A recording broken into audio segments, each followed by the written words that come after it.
오케이 할게요. 아니에요? 뭐라고? 아니에요?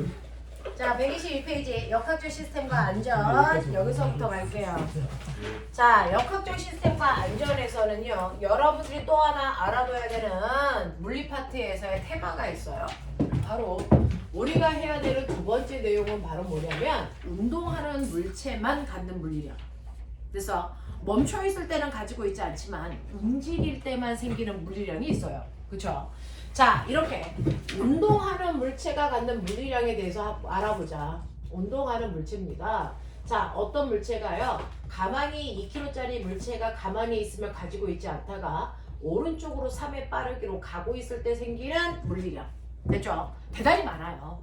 빠르기라고 하는 속력과 속도도 생길 거고 이동거리와 변이도 생길 거고 그래서 엄청나게 많은데 이렇게 움직이는 물체가 갖는 물리량 중에서는요 움직이고 있는 물체가 가다가 멈춰 있는 물체랑 만나면 어떻게 되니? 쿵 하고 치고 가면서 힘을 줘서 밀고 가잖아요. 어떤 물체에 힘을 줘서 됐어 그 물체를 이동시킬 수 있는 능력. 어떤 물체에 힘을 줘서 물체를 밀고 가면 나 뭐 했다 그래요? 일했다 그러고 일할 수 있는 능력을 뭐라 그럽니까? 에너지라고 하죠. 그러니까 이렇게 움직이는 물체는요 어떤 물체랑 부딪히면 그 물체를 이동시킬 수 있는 일할 수 있는 능력을 갖습니다. 그걸 우리 뭐라 그러냐면 중학교 4학년 때 배웠죠. 운동 에너지. 됐어. 그걸 운동 에너지라고 하죠. 이렇게 움직이는 물체들은 일할 수 있는 능력이는 운동 에너지 같습니다. 운동 에너지 구하는 방법. 2분의 1 한쪽만 넘어가. m v 제곱 됐습니까? 2분의 1 mv 제곱으로요 움직이는 물체는 2분의 1 곱하기 질량 곱하기 속력의 제곱 요만큼의 운동 에너지를 가져. 숫자는 숫자끼리 계산 단위는 단위끼리 계산하면 이때 운동 에너지가 9kg 미터 제곱 퍼 세크 제곱인데 이렇게 단위 복잡하게 쓰는 거 싫어서 과학자 이름으로 치환한 게 뭐다? 바로 구줄의 에너지를 가져요. 이렇게 표현한 거야. 선생님, 네? 혹시 미터 제곱은 어디 있는 거예요? 미터 제곱이 어디냐고요? 어디서? 아 속력이니까. 속력이니까 9 미터 제곱 퍼 세크 제곱. 됐어요? 이렇게 표현하죠. 자, 그래서 운동 에너지의 단위는 사실은 MKS로 표현하면 2단위지만 이걸 간단하게 과학자 이름으로 구줄이라고 쓴 것뿐이다. 됐어? 이렇게 움직이는 물체들은 일할 수 있는 능력이나 운동 에너지를 갖고요. 또 움직이는 물체들은 어떤 줄 아세요? 그 방향 급빠르기로 계속 가려고 그러지 멈추지 않으려고 합니다. 됐어? 나는 이 방향 이 속도로 계속 가려고 그래. 멈추기 싫어. 이거 뭐라 그래요? 관성. 관성이라고 하죠. 그 중에서 움직이는 물체가 갖는 관성을 우리는 뭐라 그런다? 운동 관성이라고 해요. 자, 그럼 밖에 나가면 움직이는 자동차들 엄청 많고 사람도 움직여요. 운동 관성 누가 더 커요? 자동차. 뭐에 따라 결정됩니까? 질량. 물체의 질량과 물체의 빠르기. 그러니까 똑같은 자동차가 움직여도 천천히 움직일 때보다는 빠르게 움직일 때 운동 관성이 크잖아요. 그러니까 멈추기 더 어려워서 브레이크를 밟으면 더 많이 밀려나가잖아요. 그래서 교통사고가 날까봐 학교 앞에서는 천천히 가라고 하는 거잖아요. 운동관성 때문에. 그래서 이런 식으로 운동을 그대로 유지하려는 성질을 운동관성이라고 하고 이 운동관성의 크기가 물체마다 상황에 따라 다 다르다. 이 운동관성의 크기도 나는 재보고 싶어. 됐어? 자, 운동관성의 크기를 우리 뭐라 그럴까? 그걸 두 번째 운동량이라고 한다 이겁니다. 됐죠? 어떤 물체가 그 운동 상태를 그대로 유지하려는 성질 이걸 운동량이라고 한다. 됐니? 그 운동량이라는 걸 우리가 P라고 써서요. 이걸 계산하는 방법이 바로 MVP다. 모대원 병식 MVP. 알겠습니까? 이게 운동관성의 크기인 운동량을 구하는 방법이에요. 됐죠? 그러니까 얘는 움직이고 있으니까 운동관성이 있겠지. 얼마만큼이라고 하는데 자 2kg니까 2kg 곱하기 V는 속력일까 속도일까? 속도입니다. 얘는 방향을 갖습니다. 됐죠? 그러니까 쟤는요 오른쪽 방향으로 3의 빠르기로 가요. 이렇게 쓰셔야죠. 방향이 있으니까. 그렇다면 운동량은 얼마입니까? 오른쪽 방향으로 숫자는 숫자끼리 계산 단위는 단위끼리 계산이니까 6kg 미터 퍼 초만큼의 운동량을 갖습니다. 이렇게 표현하는 거예요. 되겠습니까? 자, 이런 식으로 운동량이라고 하는 걸 오른쪽 왼쪽 방향을 가지고 있는 벡터 값이다. 그래서 속도 방향이 곧 운동량 방향이다. 이렇게 되는 거죠. 그래서 방향을 갖는 값들은 반드시 방향을 표시해야 된다. 그래서 이런 식으로 2kg짜리 물체가요. 벽을 향해서 3회 빠르기로 왔어. 근데 벽이랑 쿵 하고 부딪히는 순간 튕겨 나가겠죠. 자, 근데 튕겨 나갈 때 3회 빠르기로 갔다고 치자. 운동량의 변화량이 있을까 없을까? 없어요. 있습니다. 병신들아. 다 이런. 왜요? 방향. 벡터 값이라 그랬잖아요. 그래서 보시면 맨 처음에 운동량은요. 여러분들이 보시는 것처럼 오른쪽 방향으로 6만큼의 운동량을 가지고 있어. 근데 나중에 운동량은 계산하셨어요? MV. 보이죠? 오른쪽 방향을 플러스로 하면 왼쪽 방향은 뭐가 되겠니? 마이너스. 이런 식으로요. 얘는 왼쪽 방향으로 운동량을 6만큼 가지고 있어. 근데 방향도 계산할 때는 오른쪽 왼쪽으로 써놓고는 계산이 불가능하잖아요. 그래서 서로 반대 방향을 하나는 플러스 방향, 하나는 마이너스 방향으로 놓고 계산해야 된다. 그러면 이때 이 아이는 충돌 전과 충돌 후에 운동량이 달라졌기 때문에 운동량의 변화량이 생겼습니다. 됐어? 델타 P. 모든 변화량은 항상 나중값에서 처음값을 빼시는 겁니다. 이해하죠? 그러면 나중 운동량이 왼쪽 방향으로 6이고요. 처음 운동량이 오른쪽 방향으로 6이니까 이를 빼시면 운동량의 변화량은 왼쪽 방향으로 무려 12만큼의 운동량의 변화량이 생겼습니다. 운동량의 변화량이 없는 게 아니고 엄청 많이 생긴 겁니다. 그것도 왼쪽 방향으로 운동량의 변화량이 생긴 겁니다. 알겠습니까? 이렇게 된 거죠. 그래서 운동량이라고 하는 건 운동 상태를 그대로 유지하려는 관성의 크기, 방향을 갖는 벡터 값이고 시간이 지났을 때 물체의 운동량이 변할 수 있다. 자, 그러면 이런 식으로 옆에 있는 그림처럼 물체의 운동량에 뭐가 생겼니? 변화량이 생겼어요.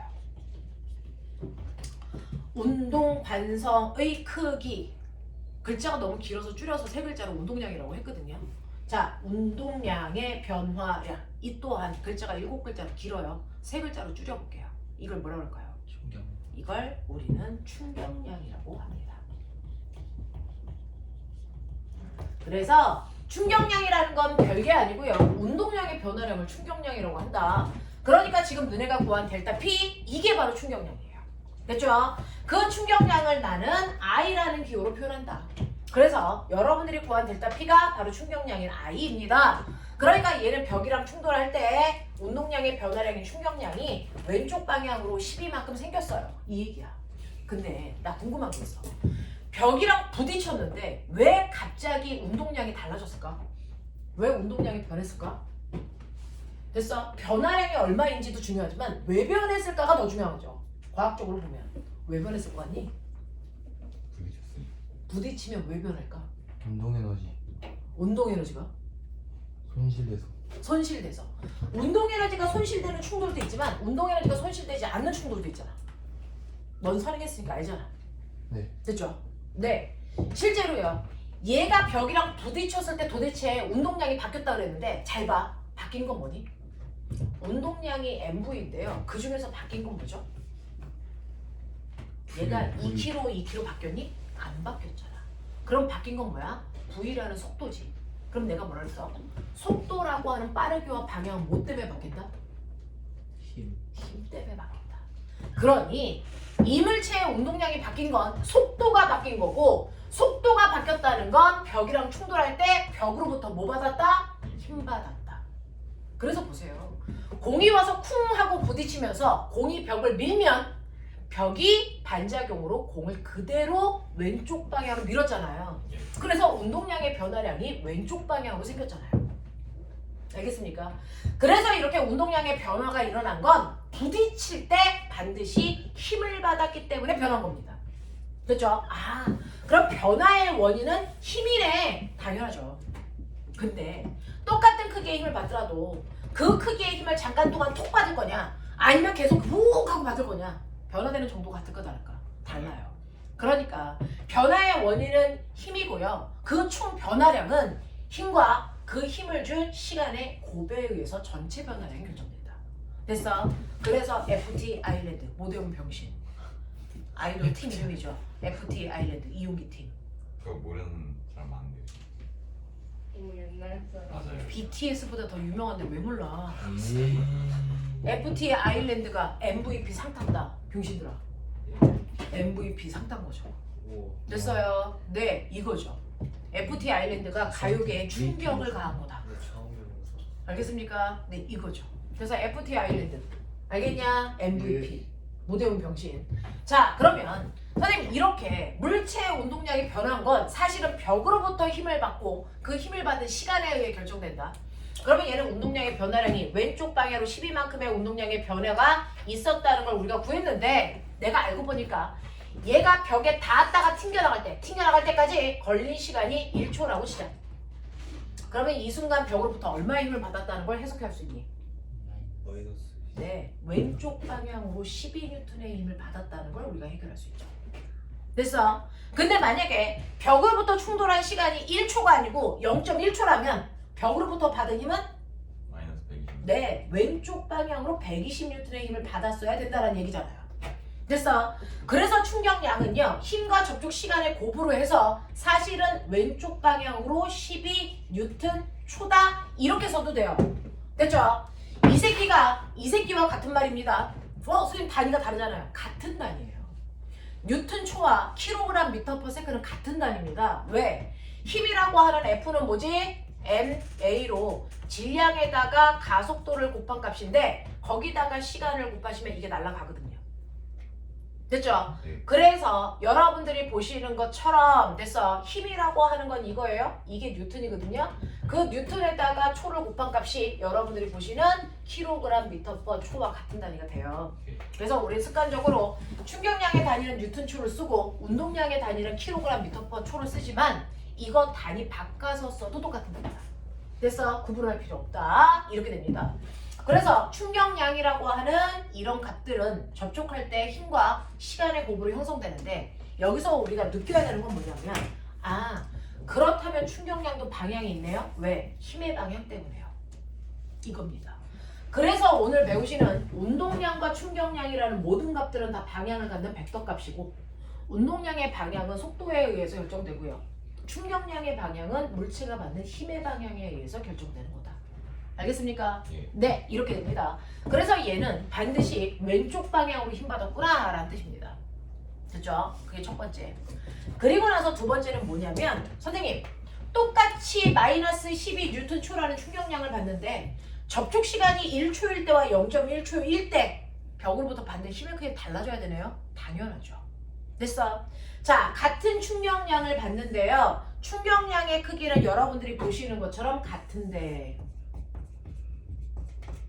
접촉 시간이 0.1초가 아니고 1초로 길어지면 접촉할 때 받는 힘의 크기는 줄어들어야죠. 그래야 일정 값을 갖죠. 됐죠? 그러니까 접촉하는 시간과 힘 사이에는 서로 반대 관계가 있어요. 반비례 관계가. 알겠습니까? 그럼 꼬맹아, 우리가 교통사고를 당한다는 건 충돌한다는 얘기예요. 됐죠? 교통사고를 당했을 때 그 안에 있는 사람이 무사히 나오기 위한 장치 뭐가 필요할까요? 라고 하는데 교통사고가 나면 이렇게 자동차가요 72km/h의 속력으로 가다가 충돌하면서 0대0 속도가 달라졌잖아요. 예. 운동량이 바뀐단 말이죠. 만약에 이 자동차의 질량이 100kg이라면 여러분들이 알고 있는 것처럼 72km/h는 몇 미터 퍼 세컨일까요? 20. 네, 20m/초입니다.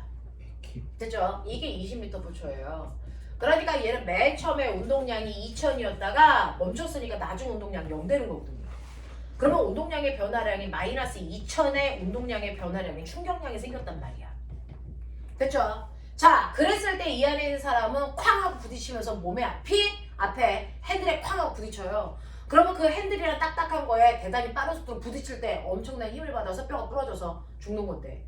자, 그러면 이때 사람이 죽을 때요. I는 FT인데 어차피 충격량은 2000으로 똑같을 거 아니야. 안에 있는 사람이 죽을 수도 있고 안 죽을 수도 있어. 그러면 사람을 죽게 하는 건 충격량 때문일까, 힘 때문일까, 시간 때문일까? 둘 중에 뭘까? 사람은 어떤 것 때문에 죽어요? 힘이에요. 충격량은 똑같이 2000이라도 그 사람이 순간 받는 힘의 크기만 줄일 수 있으면 사람은 죽지 않습니다. 예를 들어 여러분들이 알고 있는 것처럼 부딪혀서 뼈가 부러지면 뼈가 부러져서 죽니? 뼈는 2000 조각이 나도 안 죽습니다. 나중에 붙이면 돼요. 맞아요. 근데 뼈가 부러지면 죽는 이유는 뭘까? 우리 뼈가 부러질 때는 닭뼈처럼 뾰족하게 부러져요. 그럼 그 뾰족하게 부러진 아이가 뭐 할까요? 내장을 찔러요. 과다출혈로 죽는 거예요. 됐어? 자, 그러니 여러분들이 교통사고 나서 죽는 거는 과다출혈 또는 걔가 찌를 때 심장이나 폐 같은 걸 찌르면. 됐어? 이것 때문에 기능에 문제가 발생해서 죽는 거지 뼈 부러지는 그 자체는 중요하지 않다. 뼈를 가져가서 갈아도 안 죽는다. 그죠? 뼈를 만조각 냈다고 해서 죽겠어요? 그냥 아픈 거지. 죽진 않아. 아파드시겠는데? 됐어. 그러면 꼬맹아, 예를 들어서 뼈가 부러지기 위해서 필요한 힘이 100이다. 그럼 100보다 조금이라도 적은 힘을 주면 뼈는 안 부러지잖아. 그러면 실제로 사람들이 죽는 건 충격량 때문이 아니고 힘 때문이니까 힘을 최소한으로 줄이자. 그러려면 어떻게 해야 된다? 접촉 시간을 길게 하면 된다. 그러니까 교통사고 나서 쿵 하고 부딪히면 0.1초 만에 모든 충격이 다 오니까 엄청난 힘을 받아요. 그래서 뼈가 부러지는데 여러분들이 쿵 하고 충돌할 때 하고 밀어넣기만 한다면 접촉 시간을 길게 하는 거잖아. 그러면 힘이 줄어들어. 그러려고 만든 게 뭐야? 에어백이죠. 에어백이죠. 더군다나 에어백은 누를 때 쿵 하고 누르지만 또 튕겨나와. 그래서 다이체 누르고 한 번 접촉해서 완벽하게 멈출 때까지 힘이 분산된단 말이야. 그래서 사람이 떨어질 때 그냥 쿵 떨어지는 게 아니고 퉁퉁퉁퉁퉁 튕기면 접촉 시간이 길어지니까 안 뒤져. 그래서요 시은이 같은 경우에 여기에서 떨어져도 뼈가 산산조각 날 수도 있어요. 요 높이에서 떨어져도. 뭐예요? 어떻게 하면? 똑바로 발을 됐어. 네. 무릎을 안 굽히고 똑바로 떨어지면 저 체중 때문에 다 부러질 수 있어요. 사와.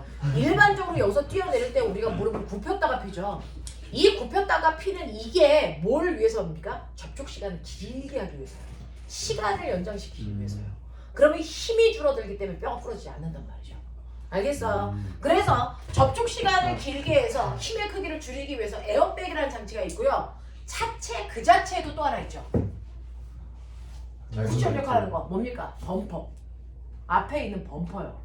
그래서 자동차 앞에 있는 범퍼는요. 여러분들 다리로 이렇게 밀면 뭐합니까? 구부러져요. 왜? 안전하라고. 됐죠? 그러니까 비싼 차일수록 잘 찌그러지는 차가 좋은 차예요. 그래가지고 수리비. 그래가지고요. 네, 수리비는 많이 드는데 여러분들이 곧 4년 후에 탈 탱크요.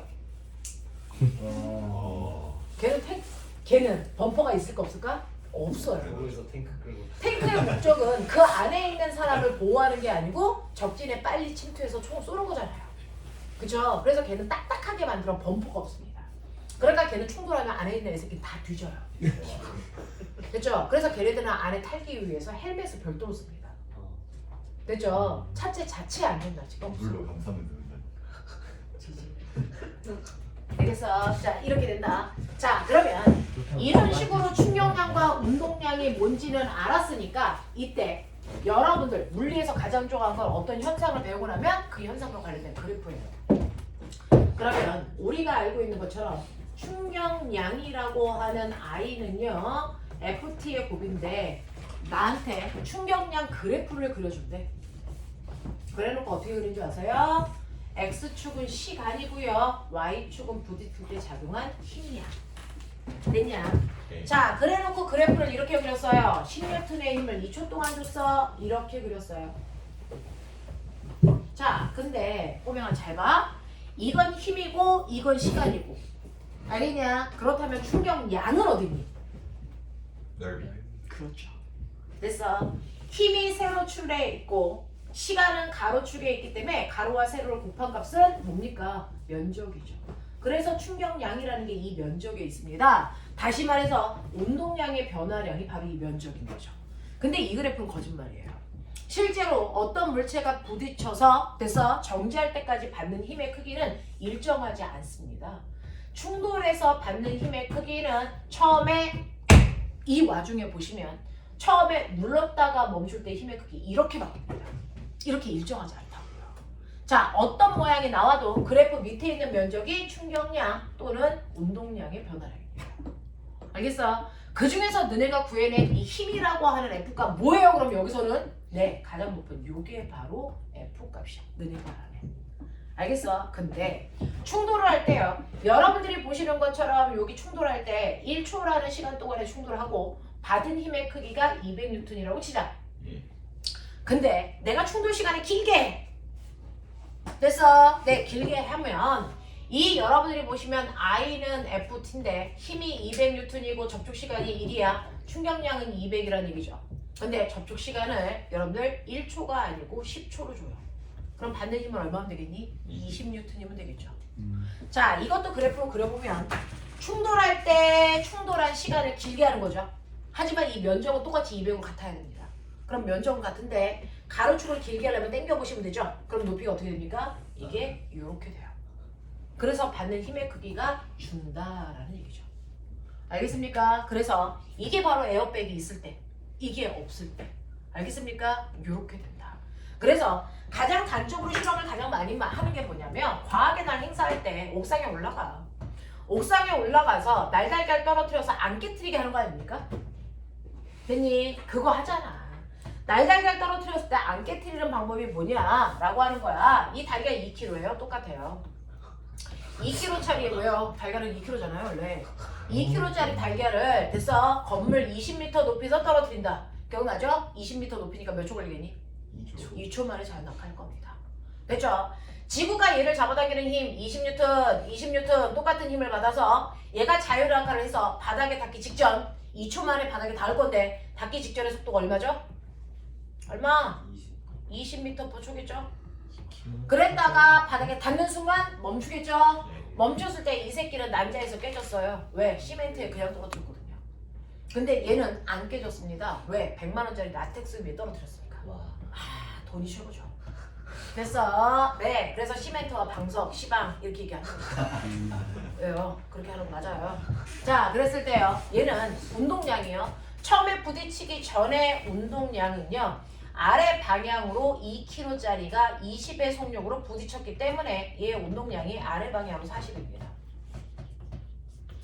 그랬다가 부딪힌 순간 이 아이의 나중 운동량은 멈췄으니까 0입니다.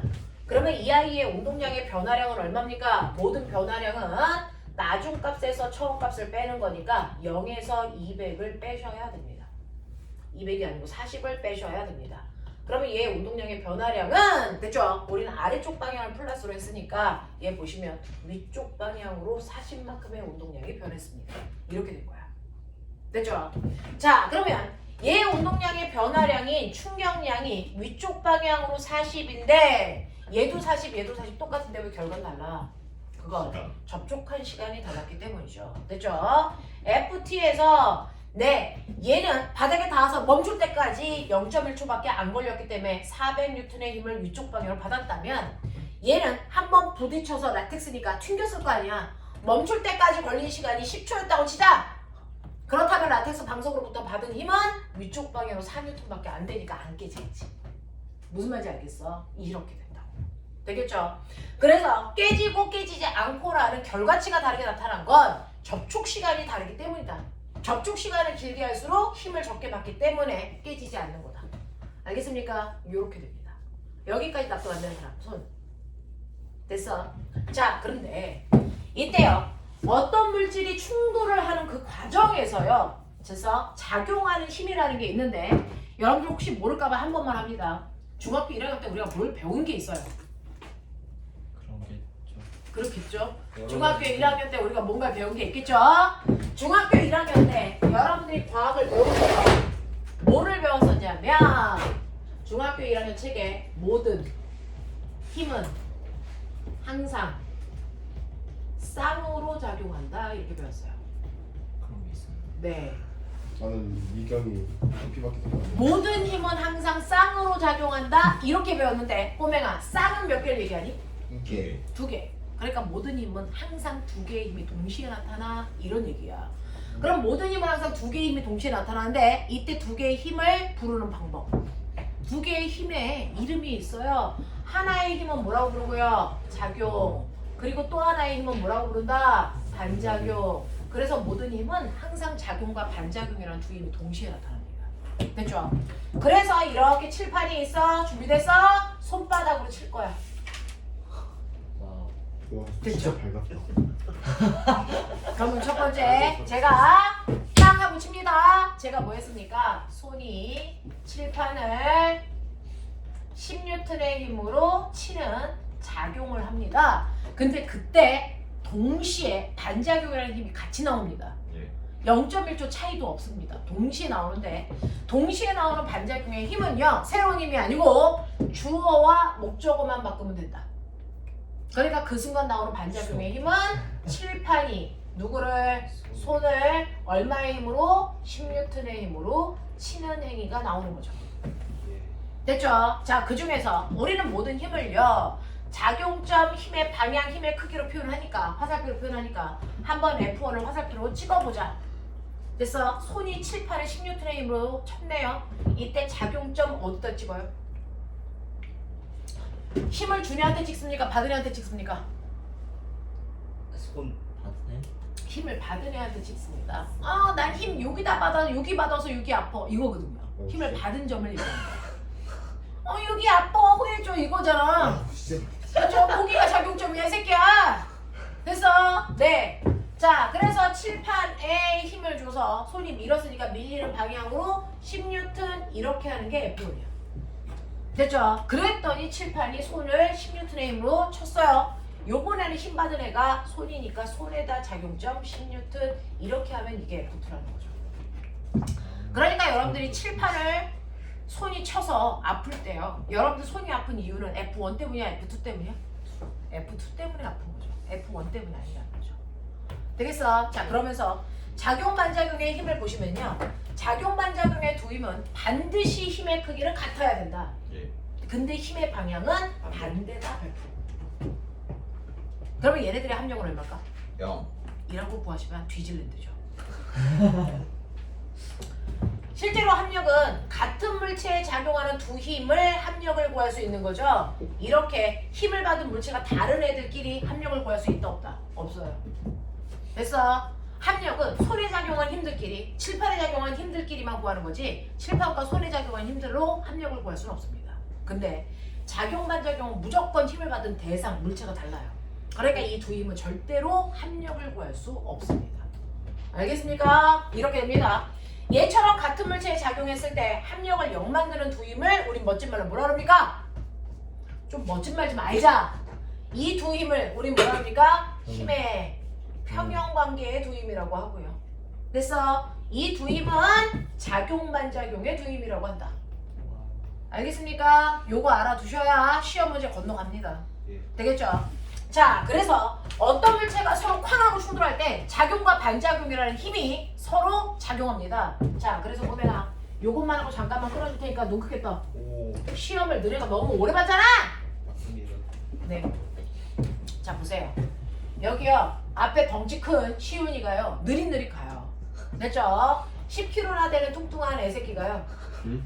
10kg밖에 안 되냐? 네, 10kg나 되는 뚱뚱한 애새끼가 됐어 1m/s의 속력으로 느릿느릿 가요. 근데 그 뒤에 시은이가 쫄래쫄래 뛰어와요. 됐죠? 1kg밖에 안 되는 병신이 얼마? 10m/s의 연례 빠른 속도로 막 뛰어온다고요. 뭐요? 자, 이렇게 뛰어옵니다. 자, 그러면 조금 있다 어떤 일이 발생하니? 충돌해요. 그렇죠, 당연히. 됐어? 그래서 이게 충돌하기 전의 모습이고요. 얘가 충돌을 하겠죠. 됐죠? 꼬맹이가 커다란 황화하고 쿵 하고 부딪힌단 말이에요. 됐죠? 자, 이럴 때 어떤 일이 발생할까? 뒤에서 빨리 오던 애가 됐죠? 앞에 있는 커다란 덩치 큰 애한테 병신 새끼 빨리 가! 하고 밀겠죠? 됐죠? 네. 그러면 뒤에 있던 아이, 앞에 있던 애가 뒤에 와서 부딪힌 애한테 너 나가 이년아! 그러고 밀어요. 되겠냐? 그러면 A가 B를 민 힘이 클까요? B가 A를 민 힘이 클까요? 같죠. 왜? 작용 반작용이니까. 예. 됐어. 그래서 똑같은 크기의 힘이 작용합니다. 단지 방향만 한 놈이 반대인 것 뿐이죠. 됐죠? 그러면 예를 들어서 B가 A를 100N의 힘으로 밀면 A도 B를 100N의 힘으로 밀어요. 그러니까 꼬맹아 저기 유치원생이 막 와서 광어동 아저씨 쾅 하고 밀어. 누가 넘어지니? 모르지 않아요. 유치원생이 뭐 넘어지지. 그래도 그래서 강호동이 세게 밀었겠니? 유치원생이 세게 밀었겠니? 같이. 똑같은 크기로 밀었어요. 근데 유치원생이 튕겨나가죠. 왜? 걔가 더 가벼우니까 가속도가 커서 튕겨나가는 거야. 무슨 말인지 알겠어? 이런 것들이야. 자, 그래서 서로 부딪힐 때는 상호작용하는 힘은 무조건 같습니다. 됐죠? 같은 크기의 힘으로 서로를 미는데 문제는 B가 A를 1초 동안 밀었다고 치자. 그러면 A는 B를 몇 초 동안 밀겠니? 1초. 왜? 둘이 접촉한 시간 동안만 밀 거니까. 됐죠? 그래서 둘이 힘을 주고받는데 걸린 시간도 똑같아. 그럼 눈 떴죠? FT 곱이 뭐였죠? FT가 아일랜드. 그러니까 결국은 A의 충격량의 크기나 B의 충격량의 크기는 같다는 거죠. 방향만 반대인 것 뿐이죠. 예. 됐어? 충격량의 크기가 같다는 얘기는 A의 운동량의 변화량과 B의 운동량의 변화량은 크기가 같다는 얘기입니다. 방향만 반대인 거죠. 예. 근데 운동량의 변화량 어떻게 구하는 거냐면 A는요. A의 나중 운동량에서 A의 처음 운동량을 뺀 값이에요. B도요. 똑같습니다. B의 나중 운동량에서 B의 처음 운동량을 뺀 값입니다. 방향만 반대인 것 뿐이죠. 저는 이걸 산술적으로 계산하기 위해서 마이너스를 분배할 겁니다. 가로를 열 거죠. 자, 그래서 이렇게 됐어요. 그래 놓고 처음은 처음끼리 모으고 나중은 나중끼리 모을게요. 그러면 어떻게 되냐면 A의 처음 운동량과 B의 처음 운동량을 합한 값이 A의 나중 운동량과 B의 나중 운동량을 합한 값이랑 100% 같습니다. 라고 하는 어마어마한 식이 만들어져요. 됐어? 그러니까 충돌하기 전이나 충돌한 후나 두 물체의 운동량의 합은 무조건 같다. 이걸 멋진 말로 우린 뭐라 그러냐면 이걸 운동량 보존 법칙이라고 한다. 운동량 보존 법칙이라고 한다. 됐어? 그러면 이걸 알면 뭘 할 수 있습니까? 잠깐만 그럴 테니까 눈을 뜨고 계십시오. 학교 발표도 났는데 이 새끼들이 뒤질랜데. 자, 그럼 볼게요. 자, 그 중에서 충돌하기 전에 A의 운동량 얼마입니까? 해볼게요. A요. 오른쪽 방향으로 10km짜리가 1로 가는 거니까 A의 운동량은 오른쪽으로 10. 납득하냐? 예. 네. B의 운동량도요. 오른쪽으로 가는데 질량과 속도를 곱한 값이 10이니까 B도 오른쪽 방향으로 10. 이거 다 더하시면 둘의 운동량은 오른쪽 방향으로 20 나와야 된다. 맞죠? 그러면 충돌이 끝나도 둘의 운동량은 똑같이 오른쪽으로 20의 운동량을 가져야 됩니다. 예. 이게 운동량 보존 법칙이야. 네. 자, 그랬을 때 충돌이 끝나고 나니까 머리라는 거 있지? 써봐. A는 더 빨라질까 느려질까? 빨라져. 더 빨라지죠. 왜? 운동 방향으로 힘 받았으니까. 맞아요. 그래서 등치 큰 10kg짜리 아이가 오른쪽 방향으로 됐어? 4의 빠르기로 갔다고 치자. 그러면 뒤에 있는 조그만 시은이는요. 됐어? 그 다음 인생이 어떻게 됐을까? 이거 생각해보자는 거죠. 이게 가능해요. 됐죠? A라는 아이의 운동량을 보시면 충돌한 후에 오른쪽 방향으로 4의 빠르기로 가고 있으니까 운동량이 A가 무려 40이라는 얘기예요. 근데 둘을 합했을 때 운동량은 오른쪽 방향으로 20만 있어야 되거든요. 예. 그러니까 B의 운동량은 오른쪽 방향으로 왼쪽 방향으로 20을 가져야 된다. 네. 그래야 둘을 합해서 오른쪽 방향 운동량이 20 나온다. 네. 이거죠. 자, 그러면 얘 운동량이 왼쪽 방향으로 형성돼야 되니까 충돌한 후에 B는 운동 방향이 왼쪽으로 갈 거다. 맞죠? 그리고 얘가 1kg짜리인데 운동량이 20 나와야 되니까 왼쪽 방향으로 얼마? 20으로 갈 거다. 이런 얘기죠. 무슨 말인지 알겠습니까? 네, 이렇게 된다. 그래서 충돌하기 전을 보여주면 그걸 가지고 충돌 후에 둘 중에 하나의 물체의 방향과 빠르기를 예측할 수 있다. 이게 바로 운동량 보존 법칙이다. 이해 안 되는 거 손. 이해돼? 하겠어? 네. 오케이, 10분만 끌어줄게요. 자, 잠깐만 끌었다가 가죠. 네. 사가지고 빨리 가서 갖고 오시면 되는데 그럼 넣을 시간이 있습니까? 나눠줘.